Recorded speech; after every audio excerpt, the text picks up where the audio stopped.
आप सभी के हृदय में विराजमान परमात्मा को मेरी राम राम। राम की कथा को आगे ले जाने से पहले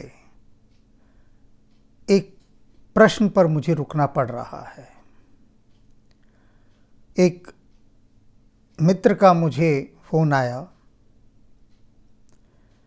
दुकानदार हैं,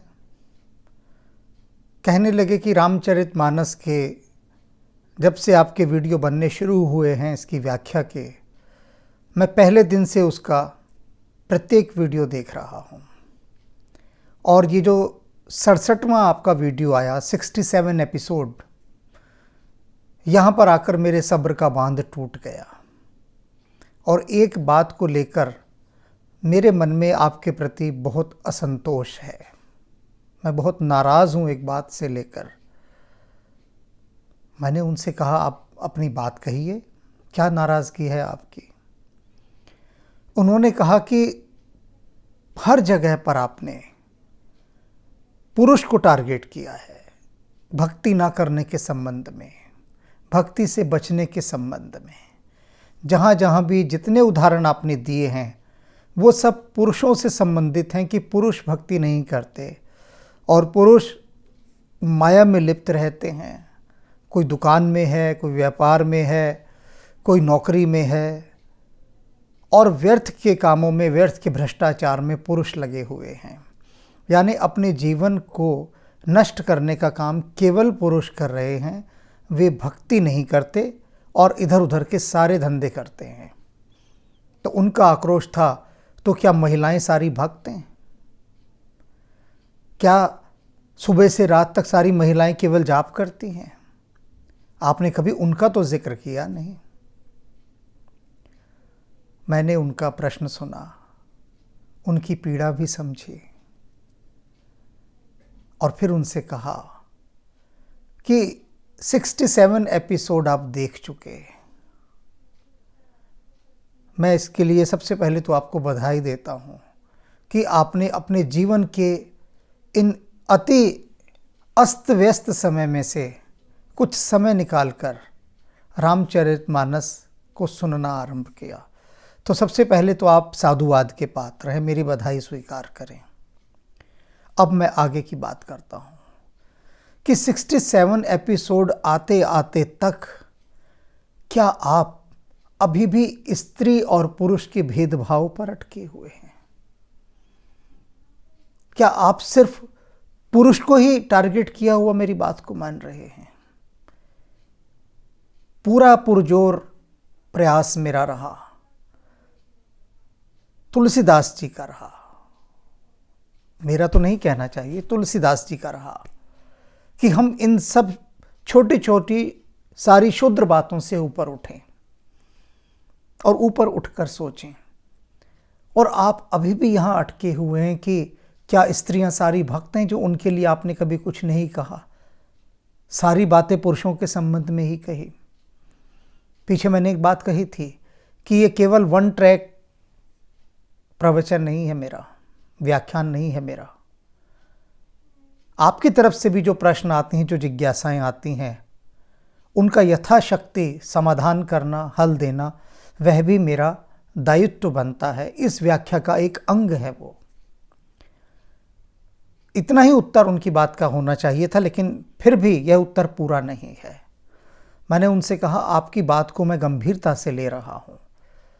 अब तक तो मैंने जो बात कही उत्तर, वो आपकी दृष्टि को और अधिक व्यापक करने के लिए था कि इन छोटी छोटी बातों से उठो कि स्त्रियों का नाम क्यों नहीं लिया, पुरुषों को ही टारगेट क्यों रखा।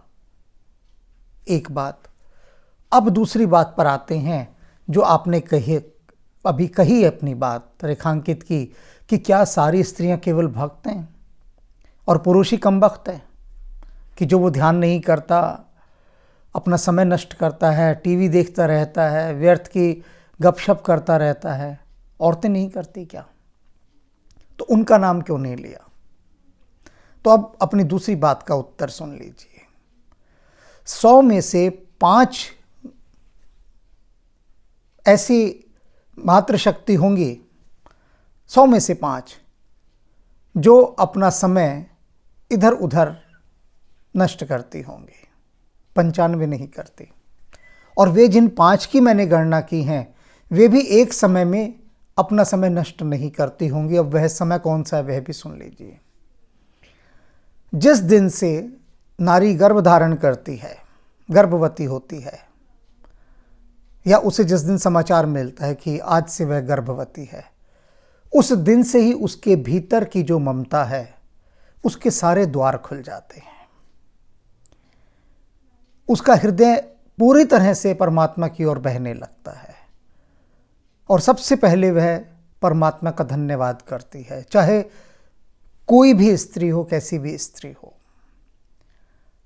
और वह 9 महीने का समय, जितने समय तक वह गर्भ धारण करती है, ईश्वर चिंतन करती है। अब उस 9 महीने के काल में जब वह स्त्री गर्भ धारण किए हुए है, उन 9 महीनों में पुरुष कितना जाप करता है और स्त्री कितना करती है, यानी ईश्वरीय आराधना। तो आप पाएंगे कि पुरुष को तो ख्याल ही नहीं होता, वो तो सुबह का निकला रात आया।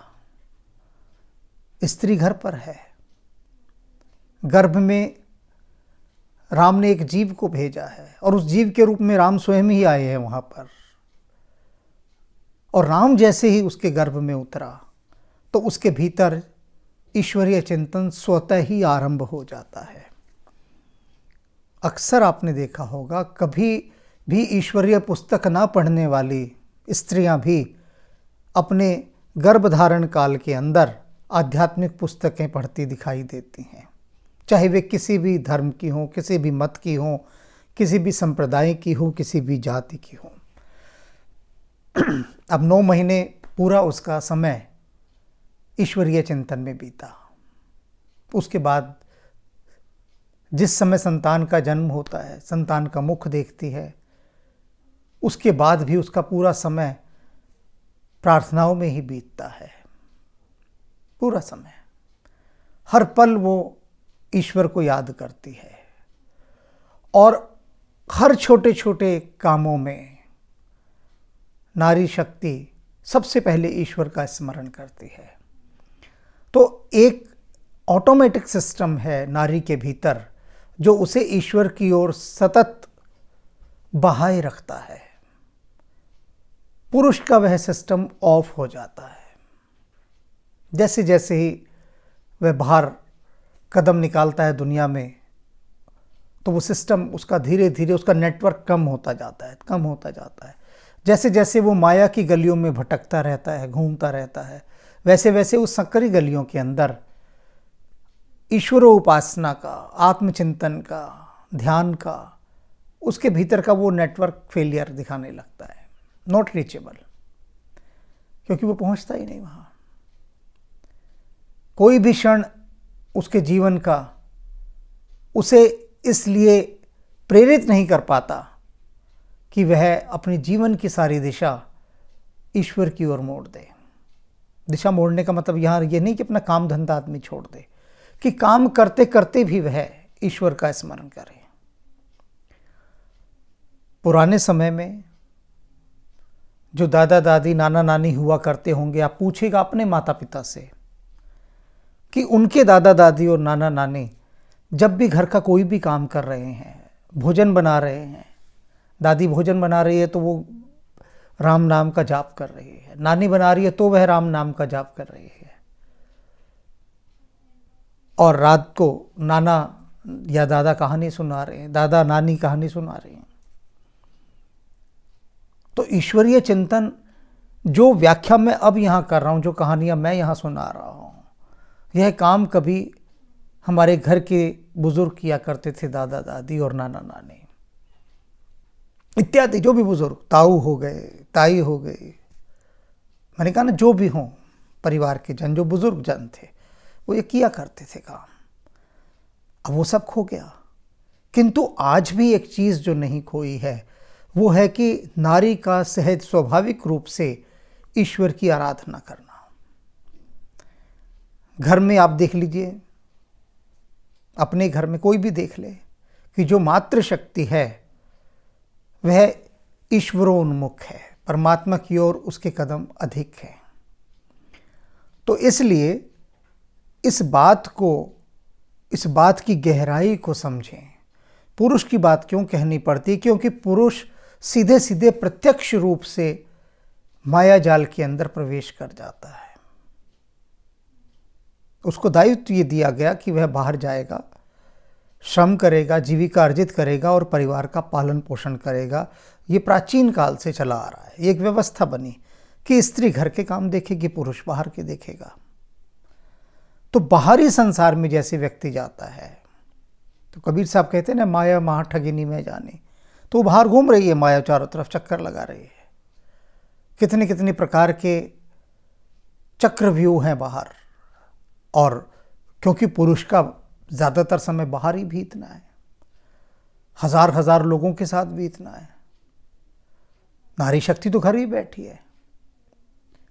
तो घर बैठे बैठे वह क्या करेगी? बच्चों को देखेगी, परिवार को देखेगी और ईश्वर का धन्यवाद करेगी। आपके लिए ही प्रार्थना करेगी कि आप जो बाहर गए हुए हैं, मेरे राम जी आपको सुरक्षित रखें।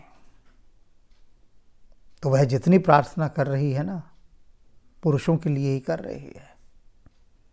इस बात को जान लीजिए, समझ लीजिए, मन में बैठा लीजिए और जितनी जल्दी हो सके ये नारी और पुरुष के भेद से ऊपर की दृष्टि रखिए। ना यहाँ कोई नारी है, ना यहाँ कोई पुरुष है, सब जीवात्माएं हैं। परम पुरुष तो एक वही है, हम सब उसकी गोपियां हैं। कृष्ण तो वह एक ही है। तो आशा है ऐसा ही प्रश्न यदि किसी और के मन में उठा हो तो उसको समाधान मिल गया होगा। अब आगे की यात्रा पर हम चलते हैं, जिसमें तुलसीदास जी ये बता रहे हैं कि अब वो राम कथा का शुभारंभ करने जा रहे हैं और भरद्वाज मुनि के आश्रम में वो हम सबको ले चलेंगे। अब प्रयागराज के पास भरद्वाज मुनि का आश्रम है और ये बता रहे हैं वहाँ का परिवेश कैसा है, कौन कौन लोग वहाँ आ रहे हैं। भगवान सूर्य मकर राशि में प्रवेश कर चुके हैं। ये पूरी इसकी सिचुएशन है जो मैं आपको बता रहा हूँ, वस्तु स्थिति उस परिवेश की, जिसका वर्णन अब तुलसीदास जी करने जा रहे हैं कि राम कथा का स्रोत क्या है, उसका सोर्स है। उस सोर्स तक वो पहले हमें लेके चल रहे हैं। जैसे कि गंगोत्री गोमुख से निकली, तो समझ लीजिए कि इस समय गोमुख पर हमें तुलसीदास जी लेके जा रहे हैं, राम कथा का जो गोमुख है। तो चलते हैं। मति अनुहार सुबार गुण गण गनिमन अनवाह, सुमरी भवानी शंकरी कह कभी कथा सुहाय।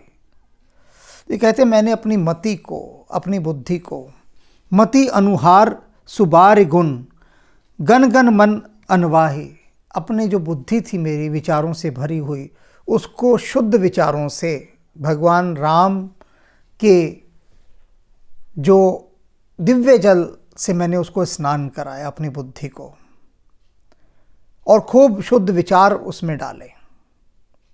अब जब भगवान राम रूपी जल से अपनी बुद्धि को स्नान कराया तो वह निर्मल हो गई, पवित्र हो गई, नहा धो के।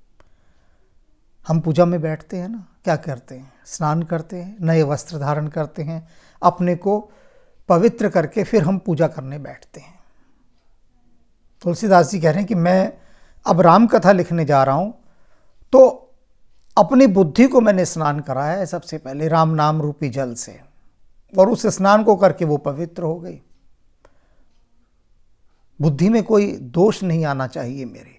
अगर मैं दोष युक्त बुद्धि से राम कथा लिखूंगा तो फिर बात गड़बड़ हो जाएगी। यदि अपवित्र होकर हम पूजा में बैठेंगे तो बात गड़बड़ हो जाएगी। वही बात तुलसीदास जी कह रहे हैं। तो अपनी बुद्धि को पूरी तरह से स्नान करा के राम नाम रूपी जल से, और मैंने उसको तैयार किया। फिर सुमर भवानी शंकर कह कभी कथा सुहाय, और उसके बाद भवानी शंकर को, शंकर और पार्वती जी को नमस्कार किया। बुद्धि मेरी नहा धो के स्नान कर चुकी है और मेरी बुद्धि गई भगवान शिव और पार्वती के पास। मेरी बुद्धि ने उनको नमस्कार किया, और नमस्कार करने के बाद कह कब कथा सुहाई। और इस कवि ने उस सुहावनी कथा को कहना आरंभ किया है। इस कवि माने अपने आप के लिए तुलसीदास जी कह रहे हैं कि मैं वह तुलसीदास अब इस कथा को सुनाना आरंभ कर रहा हूँ, जिसने कि अपनी बुद्धि को पहले राम नाम रूपी जल से पूरी तरह से स्नान करा के पवित्र कर दिया, फिर अपनी बुद्धि को कहा कि जा और भगवान शिव और पार्वती के सामने मस्तक नवा, प्रार्थना कर उनसे, और फिर अब कवि तुलसी तैयार है भगवान राम की कथा कहने के लिए।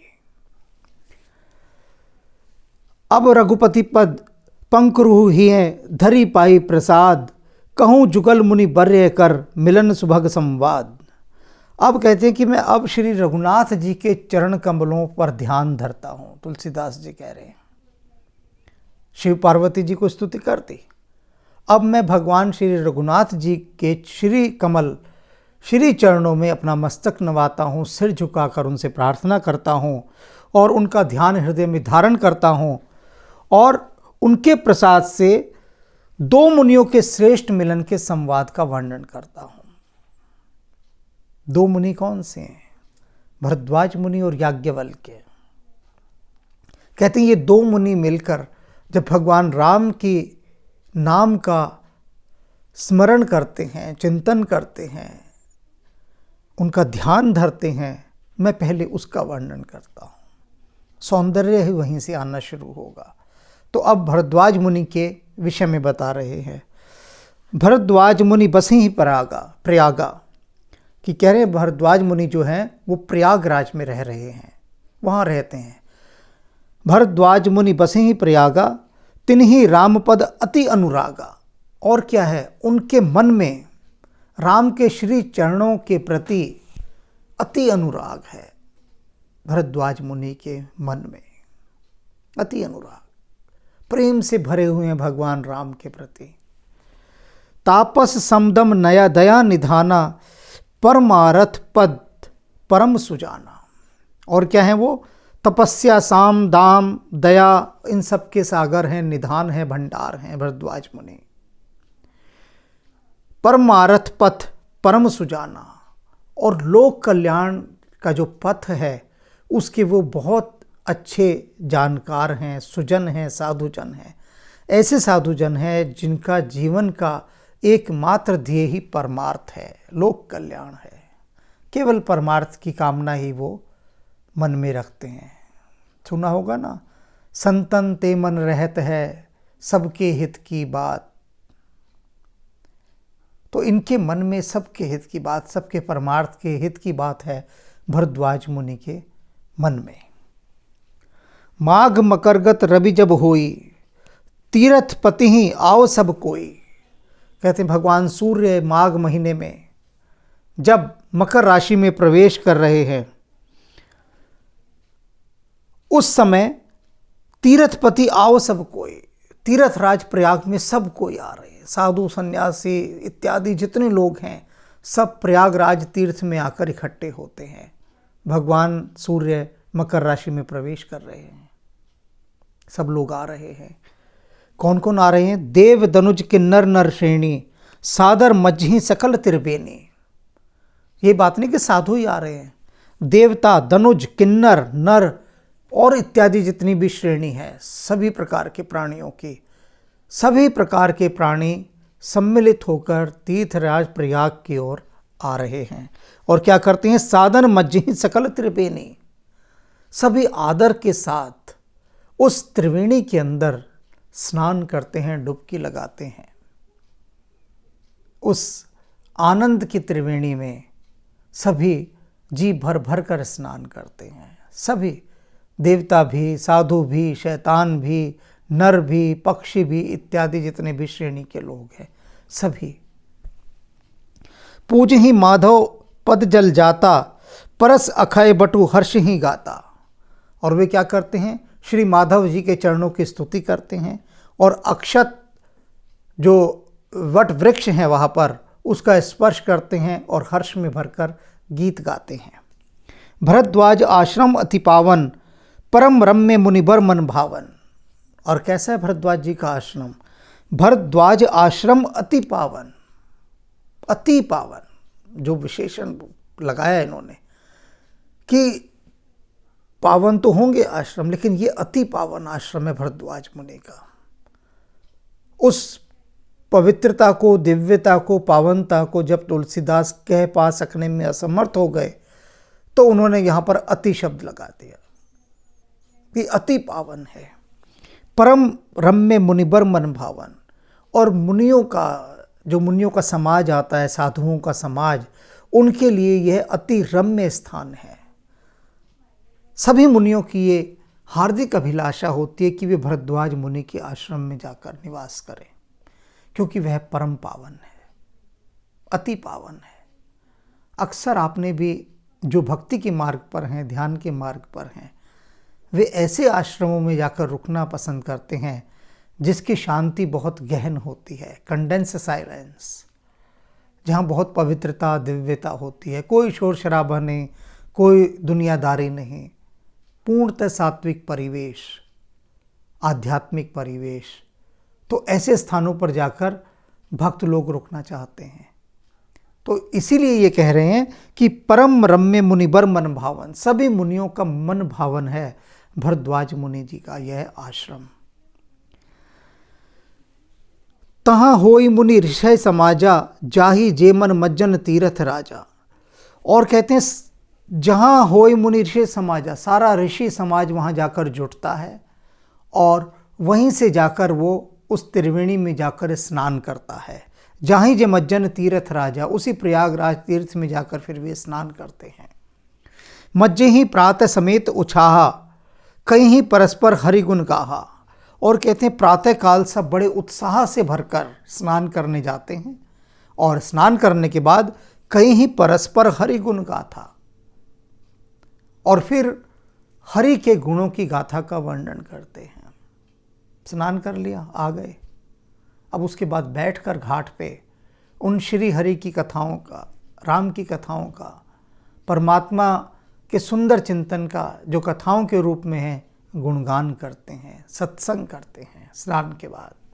मतलब वो सारा दृश्य दिखा रहे हैं भरद्वाज मुनि जी के आश्रम का कि कैसा दृश्य होता है। ब्रह्म निरूपण धर्म विधि, बरनहि तत्व विभाग, कई ही भगत भगवंत के संयुत ज्ञान विराग। और उसके बाद क्या करते हैं, ब्रह्मा के निरूपण का, धर्म के विधान का, तत्वों के विधान का, धर्म के भीतर की गहराइयों का, एक एक खंड का, प्रकोष्ठ का, उनका आपस में वर्णन करते हैं, चिंतन करते हैं, सत्संग करते हैं, विवेचन करते हैं, ज्ञान का आदान प्रदान करते हैं। प्रत्येक मुनि ने जो ध्यान साधना के उपरांत पाया होता है वह दूसरे मुनि को बताता है, दूसरा मुनि दूसरे को बताता है। तो सब समाज बैठा है इकट्ठा होकर और सभी अपने अपने प्राप्त ज्ञान को, ईश्वरीय संबंधी चिंतन को, अपने जीवन के अनुभव को एक दूसरे के साथ बांटते हैं, साझा करते हैं सभी। इही प्रकार भरी माघ नहाए, इसी प्रकार वो पूरे माघ नहाते हैं, स्नान करते हैं। यही दिनचर्या रहते। सुबह उठे, त्रिवेणी में गए, स्नान किया, संगम पर स्नान के बाद आकर घाट पर बैठ गए और उसके बाद ईश्वरीय चिंतन करते रहे, कीर्तन करते रहे, भजन करते रहे, सत्संग करते रहे और पूरा दिन ईश्वरीय प्रसाद पाकर जो मिल गया रूखा सूखा उसे खाया प्रसाद रूप में और फिर ईश्वरीय चिंतन करने लगे। तो कहे पूरा माघ का महीना इसी प्रकार से उन सभी लोगों का बीतता है। यही प्रकार भर माघ नहाई, मुनि सब निज निज आश्रम जाए। और उसके बाद वो मुनि लोग फिर सब इस प्रकार की दिनचर्या को करते हुए पूरे माघ जब पूरा हो जाता है फिर सब अपने अपने आश्रम को प्रस्थान करते हैं। पुनः सब निज निज आश्रम जाए, सब अपने अपने आश्रम चले जाते हैं। प्रति संवत अति होई आनंदा, मकर मज्जी गवही मुनि वृंदा। और कहते हैं हर साल, प्रति संवत, हर साल अति होई आनंदा, इसी प्रकार का आनंद हर साल घटता है। हर साल भगवान सूर्य जब मकर राशि में प्रवेश करते हैं फिर यही सारे संतों का, देव धनुज सबका जमवाड़ा लगता है, सब इकट्ठे होते हैं, हरि चिंतन करते हैं और आनंद की वर्षा होती है और फिर सब अपने अपने आश्रम में चले जाते हैं। मकर मज्जी गवही मुनिवृंदा, और स्नान करते हैं, ईश्वरीय गीत गाते हैं और फिर लौट जाते हैं। कुंभ में भी ऐसा ही होता है ना। तो ये इस एक प्रकार के कुंभ का वर्णन है जो कुंभ भरद्वाज मुनि के प्रयागराज क्षेत्र में आकर इकट्ठा हो जाता है। अब कहते हैं कि ऐसा ही एक अवसर था। जैसे ये अवसर बीतते गए, एक बार भर मकर नहाए, सब मुनीस आश्रम में सिधाए। ऐसा ही था, सब लोग आए थे मकर के इस समय में, जब मकर राशि में भगवान सूर्य प्रवेश करते हैं। प्रयागराज में सब मुनि नहाए, सब अपने अपने आश्रम में जा रहे थे। एक समय की बात है। उस समय क्या हुआ, जब सब मुनि जाने लगे भरद्वाज मुनि जी के आश्रम से, जाग बलिक मुनि परम विवेकी, भरद्वाज राखे पद टेके। अब याज्ञवल्क्य ऋषि भी वहाँ आए हुए थे, वो मुनि, वो भी जाने लगे। तो भरद्वाज मुनि जी ने उनके पैर पकड़ लिए और कहा, महाराज आप न जाएं, आप ठहर जाएं और सबको जाने दें जो लोग जा रहे हैं। आप कृपया कर मेरे आश्रम में रुक जाएं, मुझे आपसे कुछ चर्चा करनी है। और उन्होंने अनुनय विनय करके इस तरह से याज्ञवल्क्य मुनि को रोक लिया, उनको नहीं जाने दिया। उनसे कुछ गहन चर्चा करनी थी उनको। अब ये स्टेप जो अभी पीछे उन्होंने कहा कि मैं उन दो मुनियों की चर्चा करूंगा जिन्होंने राम को बहुत गहराई से पाया है, राम को बहुत अंतर्मन से देखा है, अंतरात्मा में देखा है, जो राममय ही रहते हैं। तो अब भरद्वाज मुनि ने क्या किया, याज्ञवल्क्य ऋषि जी को जाने नहीं दिया। उन्होंने कहा, प्रभु और अन्य जितने ऋषि मुनि आए हैं वो सब अपने अपने आश्रमों को लौट रहे हैं, उन्हें लौटने दीजिए, आप रुक जाइए, मुझे आपसे कुछ बातें करनी है राम की। क्या बातें करनी है तो अगली बार बताते हैं। क्या बात करने वाले हैं भरद्वाज जी याज्ञवल्क्य जी से। जड़ चेतन गुण दोष में, विश्व कीन करतार।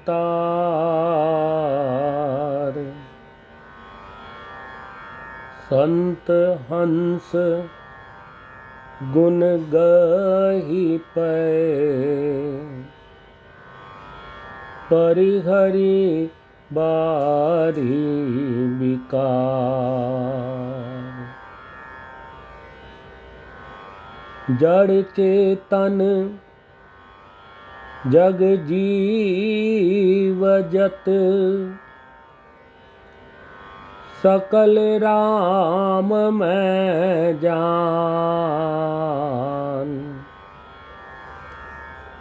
बंदौ सबके पद कमल, सदा जोरि जुग पान। देव दनुज नर नाग खग, प्रेत पितर गंधर्व। बंदौ किन्नर रजनीचर, कृपा करऊं अब सर्व। भाग छोट अभिलाषु बड़, करऊं एक विश्वास। पैहै सुख सुनि सुजन सब, खल करे हई उपहास। अति अपार जे सरित बर, जो नृप से तू कराई। चढ़ी पिपीली कऊ परम लगो, बिनु श्रम पारहि जाहि। सरल कबित कीरति विमल, सोई आदर ही सुजान। सहज बयर बिसराई रिपु, जो सुनि करहि बखान। कवि कोविद रघुबर चरित, मानस मंजुमराल।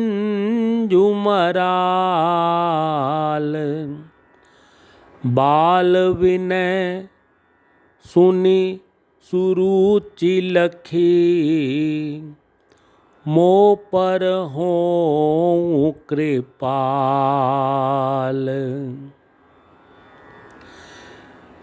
विबुध ब्रेप बुध ग्रह चरण,